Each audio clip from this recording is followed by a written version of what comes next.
Hi guys, it's Jake here at Canadian Cutting Edge, and today we're taking a look at a knife by Enlan. This is the EW105. It looks somewhat like the CRKT Squid, although it's got design changes. It's not a copy of the Squid, maybe in concept, sort of. It comes in a black wash, high saber grind, frame lock. It's got a hole for the release for the to open the blade. Some nice jimping, forward choil. This is not a Wee Wednesday knife because for me, with that forward choil, I got a nice 4-finger grip, and my hands are large, bordering on extra large, and it fits wonderfully. So this knife is going to fit all kinds of hand sizes. So if you're interested at all in a nice flat grind blade, not full flat, but close, then stick around for the full review.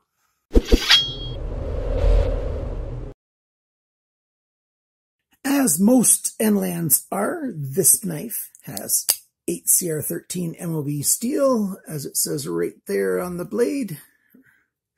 Just below the brand name right there, it says EW105. Usually the brand's up on the ricasso. All steel, acid wash, black wash, whatever you want to call it. You've got a lanyard hole back here. You've got some jimping, a little bit of a thumb riser. So that adds good grip for your thumb. There's some jimping for the hand back here. So this knife is comfortable in a reverse grip. Saber grip, fist grip, a lot of different grips that you might want to hold this for. The pocket clip does not get hot in the hand no matter how you hold it. And functionally, it's really, really good. There's no blade play. It's snug back and forth, even when the blade's halfway deployed, nice and snug. It's got a nice pivot. It slides well on the pivot, I should say. A detent is, just what I want a knife this size to be. It's very good lock, very good lockup, very good, I'll try to get you a close-up picture. Sometimes these all black ones, they don't make good close-up pictures, but it's locked up right where I want a new knife like this to be. Open pillar construction. Would have been cool if those would have been black washed as well. Nothing fancy about them. Stop pin is identical to the open pillars. It's just a good little budget knife. I forgot to list the price when I made my notes, and so well, let's just do that right now. The price is on the screen at the bottom here right now.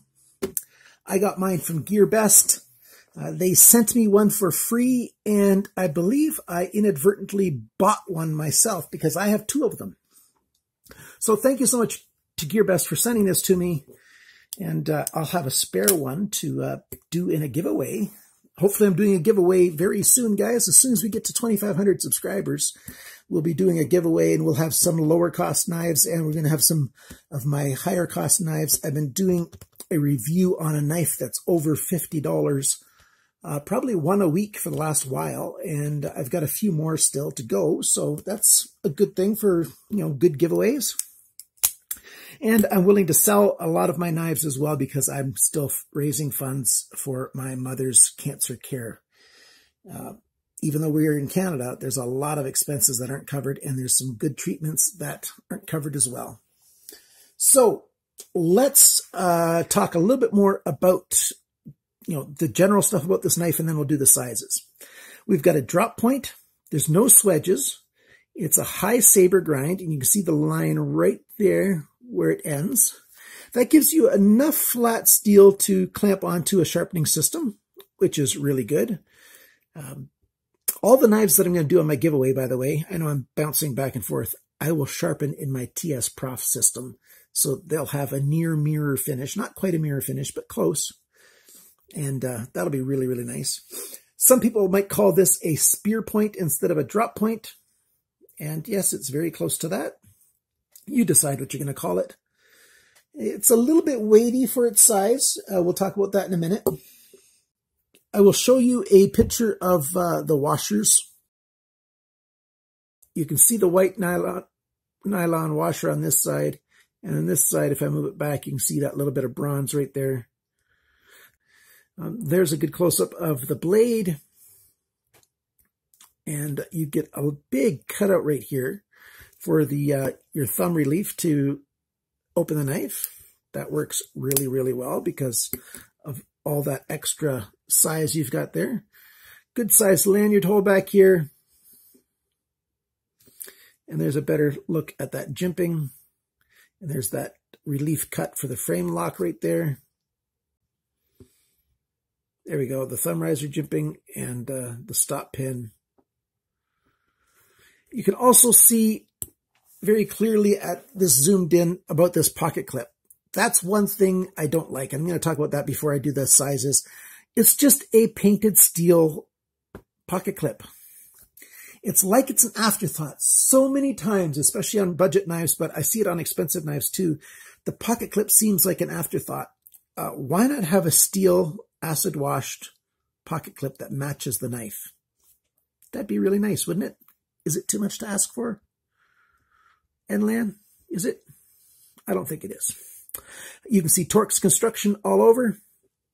Decent knife. All right, let's talk about the dimensions now. First, the cutting edge. So starting where my fingernail is right there, forward, 5.43 centimeters, 2.14 inches. The blade length, so from the end of the handle here to the tip of the blade, 6.13 centimeters, 2.41 inches. Easily within that 3-inch law that a lot of people have to live with. The blade thickness, 2.33 millimeters. That's 0.0915 inches. The thickness of the edge behind the grind. So on this one, it's so easy to see. It's where the you see the silver of the ground edge, where it becomes black right at that point. 0.52 millimeters, which is 0.021 inches. Perfect. I like it to be half a millimeter. Perfect for a knife this size. Bigger knives need it to be a little bit thicker, like outdoor knives and such. Handle length, 8.51 centimeters, which is 3.35 inches. Grip area, which is longer because it starts right there at that forward choil than to the back. 9 centimeters, which is 3.55 inches. Handle thickness, not counting the pocket clip or any of the screws that come out just from handle surface to handle surface. 8.02 millimeters, which is 0.315 inches. And the total length of this knife when the blade is deployed, the full length of it here, is 14.6 centimeters, 5 3/4 inches. It weighs 95 grams, 3.3 ounces. So an all steel knife of this size, you know, could be a little bit less weight than that, but 3.3 ounces, honestly, is not all too bad to carry. It's a comfortable little knife to carry. It sits in the pocket well. Well, let me show you how well it looks in this pocket here. It slides in the pocket very easily. So in and out, slides very easily. It's a little harder to display than it is to actually do it when you're standing up. Goes in and out fine. You've got a little bit of your knife sticking out. That's about 1 centimeter, which is about 1/3 of an inch of your, maybe a little more than 1/3 of an inch, probably 3/8 of an inch sticking out. And then you've got this flat black showing as well. Doesn't look bad. It's not like it's too showy, and it's not too big, and it's nice in the pocket. The pros and the cons, well, actually, the fit and the finish of this knife, for a budget knife, the fit and the finish is just fine. It's done well. There's no glaring problems. The only glaring thing I don't like is, you know, the finish on the pocket clip. They should have chose a different finish. But the finish that they did put on is good. It's not like they have a bad finish in terms of the quality of how they did it. The acid wash is consistent. and it looks good throughout. I like the cutting edge thickness. That's a huge plus. So many times they make them too thick, that thickness of the edge behind the grind. Because of that size, it slices very well. Super easy to sharpen because of this clamping on this flat section here. I really like this forward choil. It's very safe. It's a little bit bigger than some sharpener's choils of the same style. Sometimes when you've got the cutout that terminates with the sharp edge of the blade, my finger gets a little bit hot right there sometimes if I'm doing certain things. But this one is just slightly elongated, slightly longer than a lot of the choils that I've felt on other knives. And so there's a space there between the cutting edge and the sharp spot. There, you can see it like that.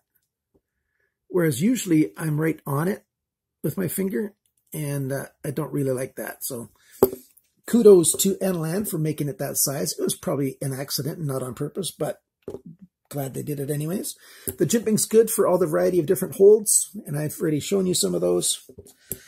Yeah, that's about it. It opens well. It works okay that way. Left-handed, it's a little bit harder to do because I have to take my middle finger and start deploying the knife and then take over with my thumb. Because if I just pull with my thumb, I can't get any grip underneath there to grab it. If there was a thumb stud, I could. So this knife is not really all that good for lefties. So yeah, it is what it is.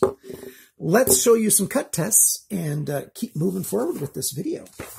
So I've got this regular printer copy paper.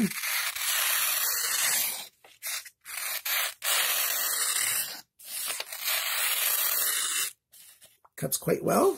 I'm going to have to order some more of this Molly type banding if I want to keep doing it on these videos because I'm running short. In any case, I will run out before more comes because it takes weeks to ship here. That cuts through just fine. And let's use the belly to slice through. That's good. Let's use the tip to slice through. That's good.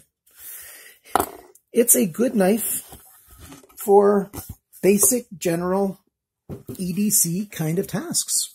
It works great, looks great, feels good, has a couple negatives, nothing major. And for the price, it's nice. Thank you guys so much for watching. Thanks for commenting. Thanks for sharing this video with your friends. Thanks you for subscribing.